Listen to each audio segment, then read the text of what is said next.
Well, hello. We are here today talking to the amazing duo, Robert Love and Rhiannon Llewellyn. Now, these are two amazing guys when it comes to acquisition.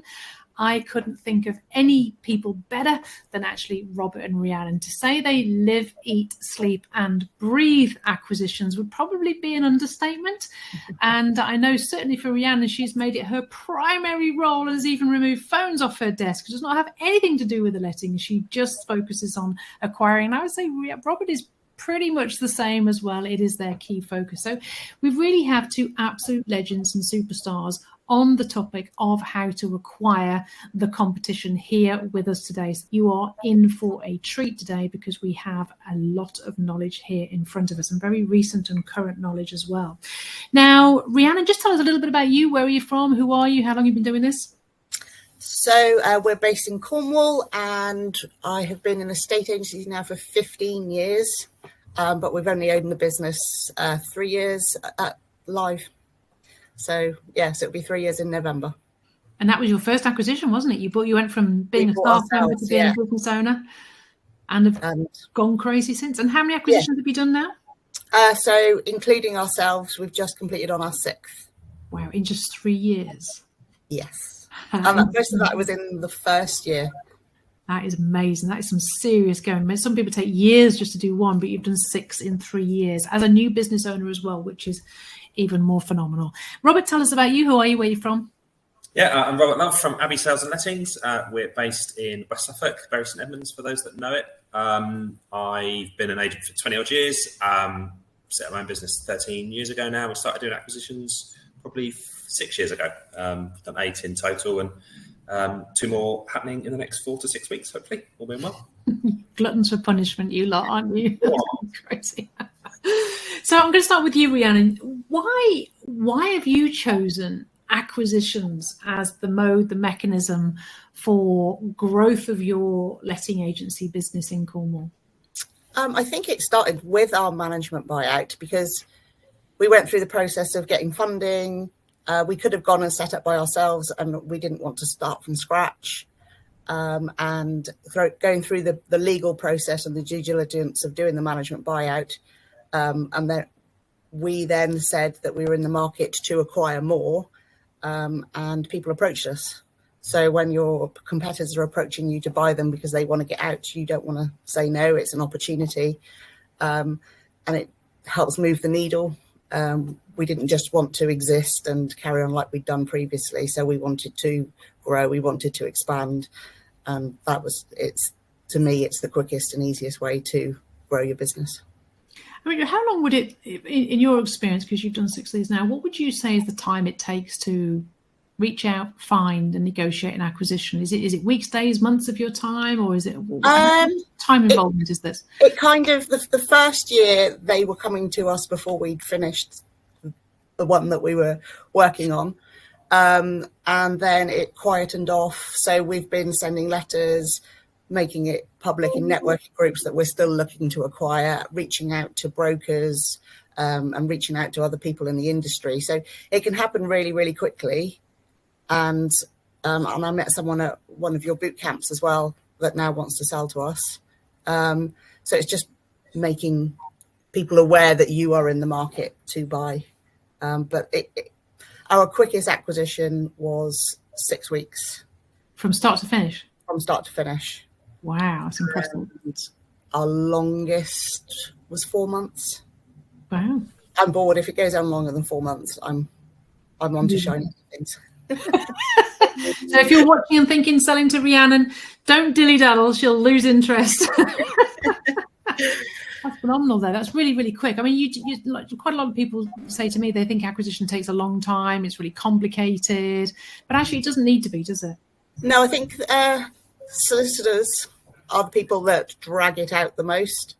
So we've got a good solicitor that we use, a good accounting team, so that you can make these things. We've got heads of terms already. We've got a share purchase agreement. So a lot of the time it's just solicitors that draw it out, and getting hold of stuff for due diligence. Because people who've run a business for 10, 20 years, they don't want you to know the skeletons they've got in the closet. So trying to hide them and you're trying to find them. So sometimes the due diligence can drag it out if you're not careful. I'm going to come back to you on those skeletons, okay? Before that, I'm going to go to Rob. All right, so Robert, you've done this 8 times now, so you must have seen some red flags. What sort of thing are you looking for that may give you a hint, a clue, or blindingly obvious that something's not right? Yeah, I think the main things is when information's not particularly forthcoming. If you either at the outset when you're having sort of initial conversations and you're trying to sort of fathom out what the business is and what the opportunity is, and they're being very, very coy, but they definitely want a valuation out of you. They want to know what you're going to pay, but they're not prepared to sort of tell you anything. So I think there's a massive red flag there in terms of time sink and how long you can spend trying to do a deal that's never going to happen. It's probably the first thing, and then just very slow, painful due diligence. It's not about how quickly it comes in necessarily. It's how hard you have to work to get them to do it, and how many sort of random barriers start cropping up, and how tech unsavvy they are all of a sudden. And so, yeah, if the due diligence is pro-offered to you pretty quickly and easily, that gives you confidence straight away. But if it's blood from a stone, then it isn't that hard to gather a load of documents together. There's either a motivation issue or as Rhiannon says, someone's trying to think of a way to show you the information in a way that you're not going to look too hard. Let's have a talk about those skeletons then. So I'm going to go to Rhiannon. I'll come back to you, Robert. So what sort of things have you found either in ones you bought or didn't buy? What sort of things have you found when you've been looking at potential deals? Deposits not protected, staff not being paid minimum wage. Wow. And owners that say they're not on the tools. Yep. So, not on the tools, the business can run without me. And then you get in there and then you realise that the business was literally run by them. Wow. But the most we found is the staff minimum wage, and also people aren't insured for the business that they do. So we had an estate agency that was only insured to let properties, and staff weren't allowed to leave the office. So they were doing property visits, but they weren't insured on the estate agency side. And then we've had another one where it's flipped. They were only insured for estate agency. They weren't insured for lettings. Oh, terrifying. That's crazy. Oh, God. Wow. I'm scared for them. Okay, Rob, what about you? What sort of skeletons have you found in potential deals you've looked at? Pretty much everything that Rhiannon said. Often the creative ways that people pay themselves, and money going out to close associates just so that it ends up back in the owner's pocket. People on payroll that don't exist, that kind of thing. Client account discrepancies, just reconciliations that someone just sort of squinted at and pressed save when the numbers didn't match, that kind of stuff. So there's the client account's always a particular area of focus. Minimum wage absolutely is a problem. Company pool cars that are on paper pool cars but are actually company cars, and no benefit in kind being paid, all that kind of stuff. You name it. There's rarely do people are doing anything massively wrong, but when you look, actually the sum total is that you can tell the difference between a well-run business and not. And it's the things people don't tell you. So you can send your legal due diligence questionnaire out and you'll get the answers in, but actually you have to go digging deeper than that, because it's the stuff they haven't. It's not that they've given you a wrong answer or they've not lied in an answer. They just haven't chosen to tell you something yet. That's really interesting. I can remember one that I was looking at years and years ago, and they were basically putting through all the maintenance charges as turnover. So the stated turnover was actually only half what they said it was, because there was all the maintenance work going through as turnover. So it just disguised almost as turnover, but it wasn't turnover, if you get the gist. So I think there's some really, really interesting one. Deposits not registered, client account, holes in client account funds as well. And I've come across that a couple of times. Have you guys come across any of those? Yeah. Not on acquisitions that we've bought, but in conversations. I had a conversation with someone looking to sell last week, and the reason she was in that business in the first place before she did her management buyout was there was $100,000 hole in the client account, and the staff member had been stealing it. It's actually more common than you think, I think. We've seen one where we ended up buying it in the end, and we paid the what we paid for it was the client accounting shortfall. Because you basically taken money out of the business to do a development project, and it overrun, and the deposits were there, so we'll use that. And the trading standards were chasing it because the CMP had lapsed because she hadn't done the audit. It was a right mess. We basically sorted the problem out for her, and so there's fun and games in the client account usually. Absolutely.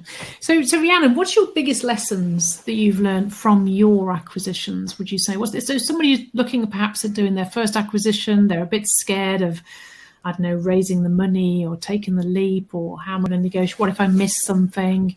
All those sort of things. What would you say is your biggest lessons that you've learned from doing this?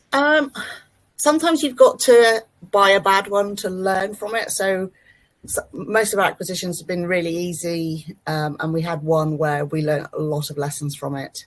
It was an asset purchase, and although asset purchase, you buy less risk, you don't have a lot of access to all the historical stuff. So if you're trying to find where a deposit was paid 6 years ago, you don't have the bank accounts and stuff like that. So it's making sure that we've got a process now for acquisitions. So we've got a team, and everyone's got their role before we purchase and a role after we purchase. And it's making sure that you're systemized before you take more and more properties and staff on, because if you're organized chaos in the office and then you take on more properties while you're firefighting, you're going to be losing the landlords that you've just bought.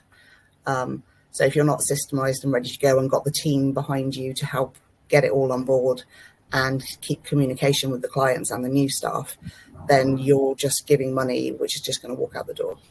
So what was the lesson there? It was probably naivety from us,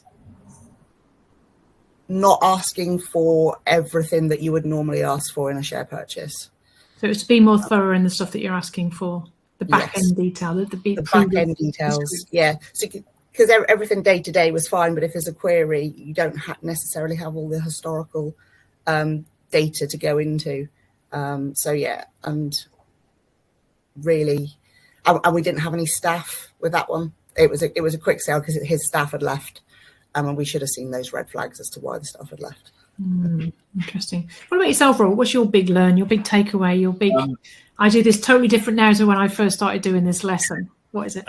I think when you're first starting and the first one or two come along, and it's probably the most exciting ones because it's probably the most impactful in the business, and there's it's very easy to fall into the trap of being a very motivated buyer, and your desire and your excitement and the fact you want to crack on can sometimes mean that when your logical brain says, "Oh, hang on a minute, this is a bit of an issue here," the excitement overcomes it, and you get into the whole sort of "it will be all right on the night" kind of logic. So when I think the lesson learned is when we start feeling that it'll be all right.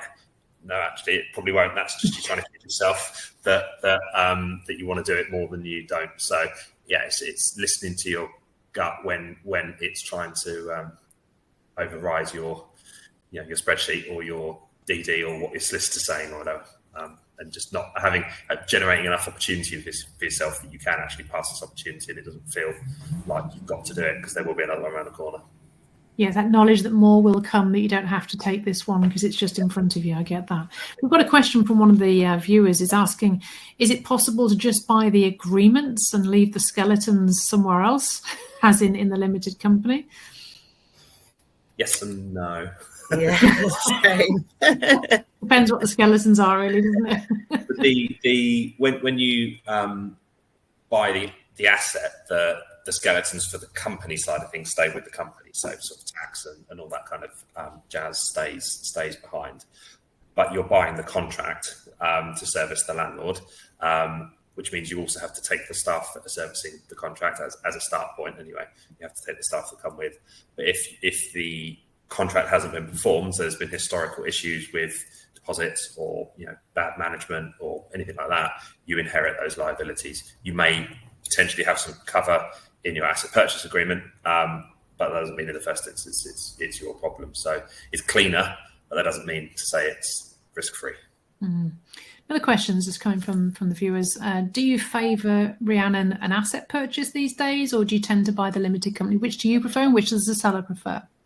I prefer the share purchase, and I think the sellers in most cases prefer the share purchase, but some don't like the share purchase agreement because ours is 70 pages long, and you give them that and it's got all the warranties and liabilities in it, and they're like, oh, not too sure about that. So we did have one that switched to an asset purchase, but I prefer the share purchase because you do get access to everything. So as long as your solicitor's done the legals and you've done the due diligence and are aware of what skeletons are in that closet, that's my preference.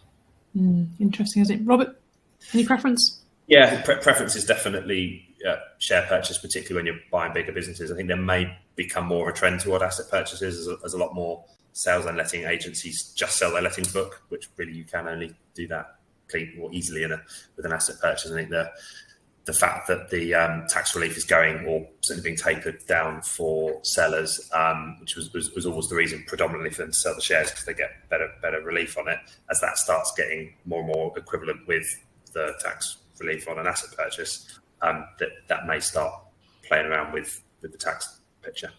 And just talking about the tax implications, I mean, from a seller's perspective, it's more tax beneficial to sell from a selling the business point of view as opposed to selling the assets. So, I mean, how are you managing those conversations, Rhiannon? Do you have people coming to you saying, I want to do an asset, and you have to explain to them about the tax preferential status or not? And of course, that's changing. In the early days, so our first one was, so our management buyout was an asset purchase. Our next acquisition was was an asset purchase, and that went quite smoothly. And she was married to an accountant, so that she knew what was what. I don't think we've ever had anybody that's not aware before they get to us, and I think we would have a conversation with them to say, what does your accountant say? Because you don't want to get halfway through a deal and then they go, oh, actually, the money you give me is going to go all to the tax man, so we're going to pull out of the deal. And with the entrepreneurs relief changing again in April, Robert, have you had anybody saying to you, I've got to get this through before April, I want to get this through now before the tax changes? Well, the two we're doing at the minute basically have said, I mean, it won't go that far, but there are rumours that the relief may go completely in the budget and just get kicked off the head. So we've got a bit of a push on to get them done for the 26th of November. But yeah, I think it will do. It's exactly the same as you see in the sales market with stamp duty. There's just a rush of people wanting to try and get it done. But I mean, even now with Christmas in the middle, it would be tight for the end of March in most instances. So it might be that it's sort of already history. But yeah, it's always a factor with the timing around April. Yeah, it's crazy times, isn't it? Trying to stay ahead of all this. Alrighty, so another question for you then, Robert. New staff. Now, this is one of the big challenges people say to me. They say, well, I'm going to acquire this business, but it's got 11 staff and I don't want them. Or how do I integrate them? Or what do I do with them? So talk to me about staff. What's been your experience of staff, bringing them into the business, keeping them, not keeping them, changing their mindset, culture, all that sort of thing? What's your viewpoint on the staff in a business that you acquire? Yeah, I think you have to be open-minded as to who you have for starters when you're getting in there and giving everybody a chance and not letting your pre-planning already determine what you're going to do. So you just want to sort of meet everybody and get to know everyone and then decide who you feel potentially is more of a growth mindset, isn't sort of hugely fixed and isn't going to resist whatever change it is that you're almost certainly going to want to implement, and see what skill sets people have, because they may have skill sets in other roles that or other disciplines that they're not currently using that you need. But equally, there will be people who very early on you identify as going to be problematic, going to be negative, going to potentially undermine you, and you've got to very, very quickly have a plan to either get them out of the way or get them gone. And obviously just try and limit as many people as possible that you end up with to begin with. So if there are absolutely 100% redundancies that are going to be needed, you're better doing that on day one and just rip the plaster off and get it done than spend the next six months constantly having negative conversations or constantly letting one or two people go at a time, and everyone's looking thinking, crikey, when am I next? If you just get it done and then you can turn and say, right, that's it. The pain's gone and who's left is now moving forward.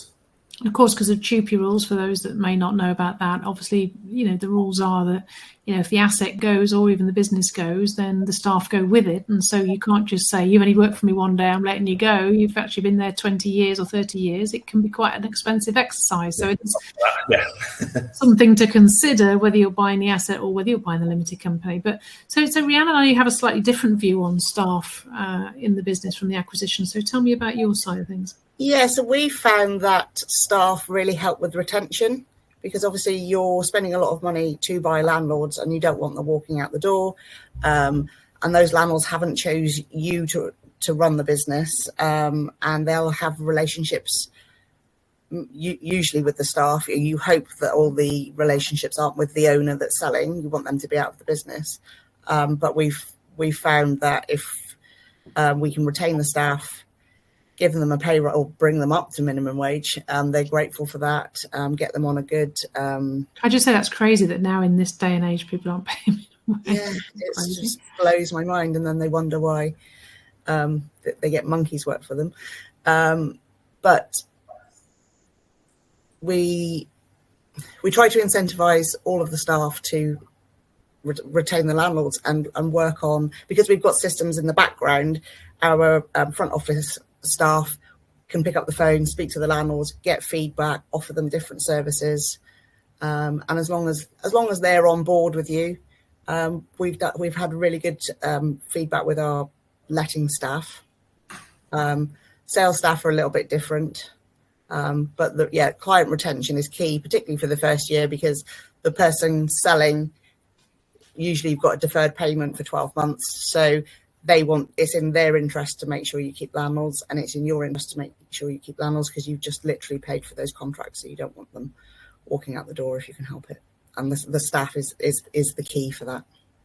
So what I'm hearing, there's a big challenge with staff really is the change of culture, isn't it? So I've heard, many of you guys and people I've spoken to who've acquired, and I've done 17 acquisitions myself, so I know what it's like. And you acquire a business and your culture is right, come on, let's go, we're going to generate revenue, we're going to help landlords, we're going to additional services, side sales, we're going to make this and do this, and commission and KPIs and targets and deal boards and everything. And then you acquire a business where they just let whatever happens to come through the door, and they're sort of, happy shopping and filing their nails and whatever. And, I come in and it just terrifies them. And you've got that sudden change of culture mindset. It can be very difficult to fit the two together. So I suppose a lot of it depends on, Robert, the age of business you're buying or how long it's been established or whatever. So just talk to me about that a little bit, because there is a difference, isn't there, in the type of business you're acquiring as to how you would deal with this, I think. Yeah, I think if you're buying something that's been trading 30, 40 years, the owner's retiring, all the staff have got 30 years of service, then you've probably got to be a little bit more aware that there's going to be a differential between where you're at and where they're at.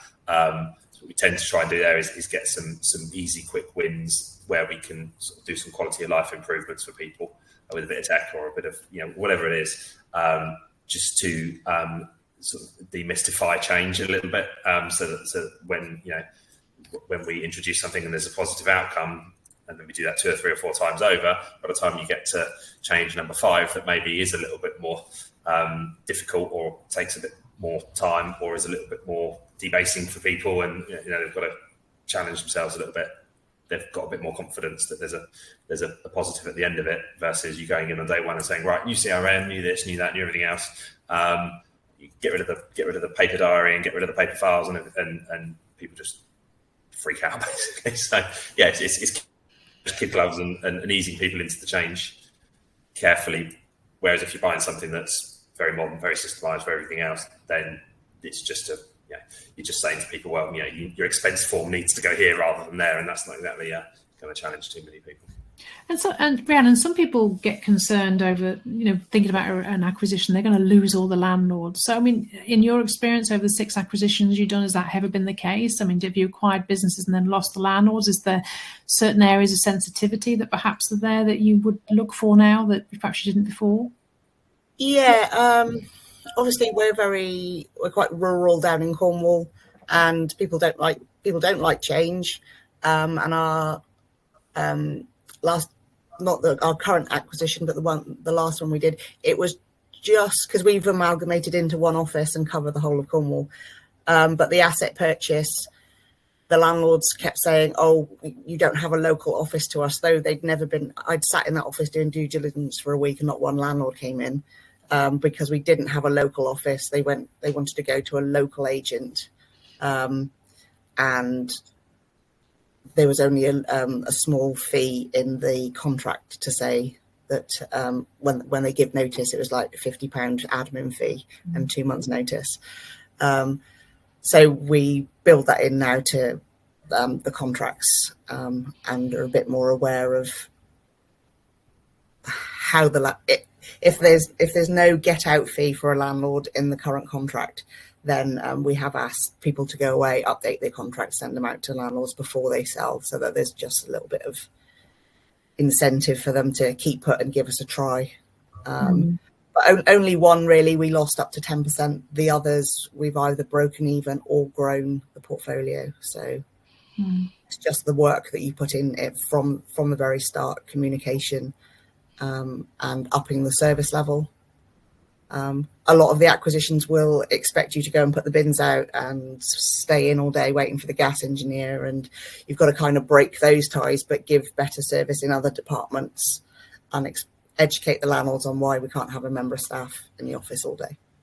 Yeah, that was one of the ones myself and Dawn did years ago, and basically the agent completely over-serviced, like you've just said, putting the bins out and letting the dog out and, sitting and waiting for British Gas and whatever and all those sort of things. And it was very, very difficult. And we did lose quite a few landlords because we just couldn't provide that level of service. So that for me is something I'm very sensitive about, is over-delivery and expectations. What about yourself, Robert? Anything there that you think that something that might lead to losing of landlords? So we've talked about not having a local office, over delivery. Anything from your point of view, staff as well, changeover of staff? Anything from your point of view that you've noticed? Or? Not communicating initially. I think it seems that the gut reaction is like, well, let's just nothing here to see, everything business as usual. Let's not talk to the landlords. Let's not write to the landlords. Let's not explain everything. It's probably the biggest sort of tip that we've found is if we get a letter from the seller on their headed paper, basically saying, I'm retiring, it's all good, thank you for your loyalty, etc., etc. I've been very diligent about who I've sold the business to. I've picked an agent purely based on, their ability to carry on looking after you in the way that you're used to, signed, and then immediately on the back of that is a letter from us introducing ourselves, bigging the seller up, and doing it that way, so that there's a handover that's very controlled. Versus just all of a sudden you getting in there and just banging a letter out saying, we've bought the business, you now need to pay us. And we've spoken to people who've done that, and it's been really painful for them. That first communication needs to be early and really thought about. So let's go back to, how do we value these businesses? So how do we value these businesses? What do we look at? Do we go 1 times turnover, 1.5 times? Is that a load of rubbish? What's your mechanism for valuing a business when you look at it as a first wave of roughly how much it's worth? Let's go to Robert first. I think every seller wants a multiple out of you, and trying not to get into a conversation too early without having really seen it is key. There's just like when someone calls you up wanting a sales valuation and asks you what the fee is before you even open your mouth. You need to sort of get in front of them and sit down and really, really get into the numbers. And before you start getting into multiples, because it can vary from 1 times to 2 times and everything in between. But the way we sort of try and look at it is rather than looking at what the business is now, at the point you're buying it, what you're really looking at is, what's it going to look like in 12 months' time? You're going to be able to chop a whole load of costs out, depending on, particularly if it's a bolt-on, but even if it's not. So you've got all your integration benefits, and then once you've been doing the Rainmaker thing for a while, you start thinking, crikey, I know that what revenue per property per year we can generate, and actually what will that look like in 12 years' time once we start squeezing the juice on it. And it's really that you're buying, not the business today. So you've got to sort of look at the potential, and you can't pay for potential, but that sort of determines whether you're interested in it or not. It's like buying a property that needs doing up. It's a doer-upper, isn't it? You're looking at the potential uplift. Yeah, and if it's a lot further down the road, it's hypothetically, if we bought a business off of a Rainmaker member who'd fully optimised everything, we'd have a lot less work to do. So you probably could pay a bit more for it, and it would be more profitable. So you could finance it. Making sure that you're not just someone just doesn't say I've got 300 units and then you give them a number. That would be you might find yourself sort of wanting to come away from that figure quite quickly once you get into the detail, and then you're in a negative conversation about without trying not to look like you're backtracking. What about yourself, Rhiannon? Pretty similar. We like to look at how many units they have, what's their average rent, and what's their average commission, and do they charge for additional services. So generally we pay between about 1.75 times the managed income, and then times 0.5% on the additional fees. We don't pay anything up front for the sales aspect, and it's good if you can get a postcode list with the rents that they're charging and the commissions, so you can instantly see how much uplift you can make at the end of the first year, or how much if they haven't. All of ours have not put their rents up for years for some reason. So even because you try not to change anything in your first year, so that the landlords don't go away. But if you can do a rent increase by £20-50 on every portfolio, even if the commission doesn't change, then you've got instant uplift straight away. And then you look at the add-ons. You might be able to introduce inspection charges, but you can forecast for year 2, year 3, and year 4 when all those additional changes will come in. So that's kind of how we try and forecast it. But we like to look at ones that haven't optimized at all, because it's good to see what the potential is, and then see if you can surpass that potential after year 2. Keeps the acquisition cost low, doesn't it? If you're buying an unoptimized agency, but you can add more value later. Yeah, if they haven't, if they don't do contractor uplift, so even though you don't change the landlord's fees in the first year, there's still ways of increasing that portfolio from the day you buy it. Yeah, fantastic.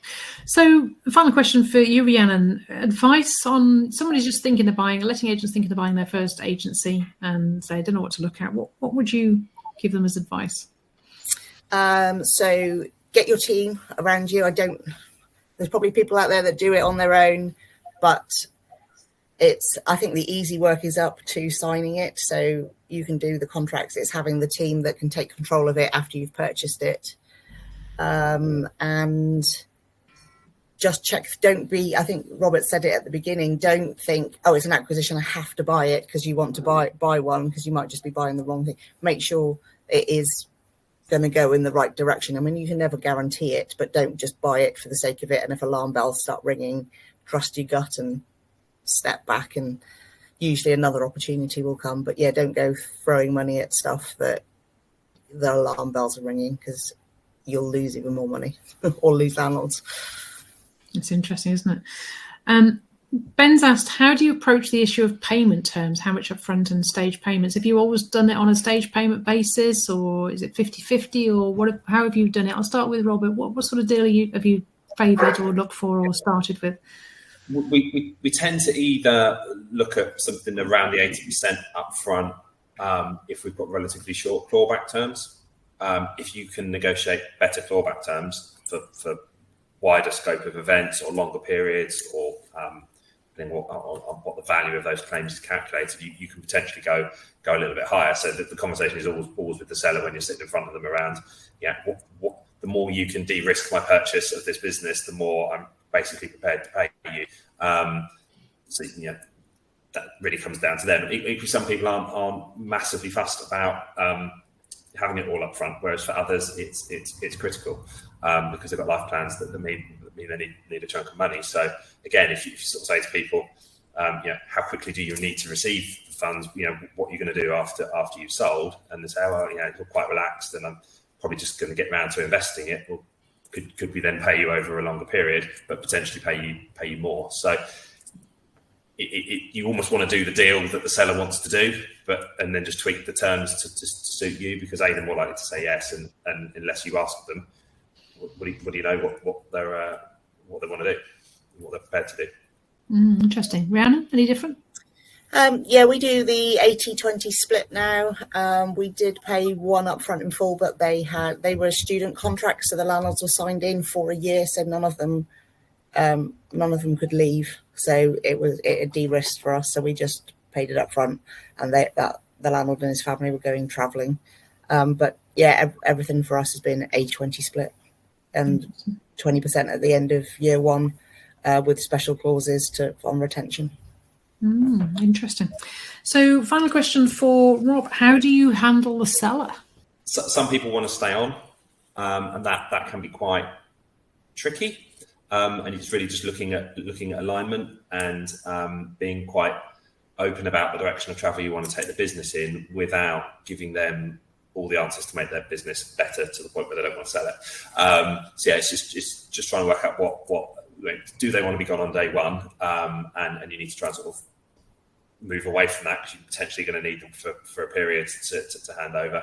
And if they are staying around, making sure that it's on, that you've pre-talked it through and have worked out how it's going to look, rather than just blindly agreeing it on day one, and then 16 weeks later you think, oh, we better talk about how that's going to work then, and then you're on a different page. So yeah, in our experience, we either want to try and get rid very quickly.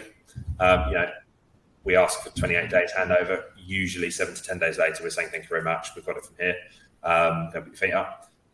Or people have a very defined, very talked through role in the business going forwards. And that's basically part of the deal from day one. Here's your employment contract. That's what that's going to look like. Here's your terms and conditions. Here's how your commission is going to be calculated. And that forms basically part of the deal. So you've got to decide early doors what you're doing with them. Don't, because it's super important for them, but perhaps just the detail for you initially. So it doesn't matter how you handle it, but you have to handle it. So you guys doing more acquisitions, Rhiannon? We'll be stopping. Yes, we're just agreeing heads of terms on an asset now. An offer's gone in on a share purchase, and then we're in talks with another 2 agencies. Actually, 4. 2. So 4 in Cornwall, 2 out of county. So yes. Rhiannon coming to a town near you soon. Expensive shopping habit. It's the best though, isn't it? Yes. Robert, yourself, you still going? Yeah, absolutely. Yeah, funny enough, about 1 o'clock in the morning on a quarterly, me and Rhiannon were having a conversation around exactly where we were going to bump into each other in the country, whether it would be sort of east or west of the M25. So yeah, we're still going. We've got two I say, happening fairly soon, certainly in the next month or so. Plenty of conversations going on. We'll start really getting to do 5, 6, 7 a year is the plan. It's just finding them, and again making sure you're not too motivated that you'll just buy anything. So, still got to buy the right ones. You two are on a mission. I just want to say thank you so much to Robert and Rhiannon for coming along here today and taking their time to come and talk to us for the last 40 minutes. Guys, thank you very much for joining us today. It's been absolutely amazing. And I hope to see you all very, very soon. Thank you very much, Robert. Thank you, Rhiannon. Thank you for having us. Thank you.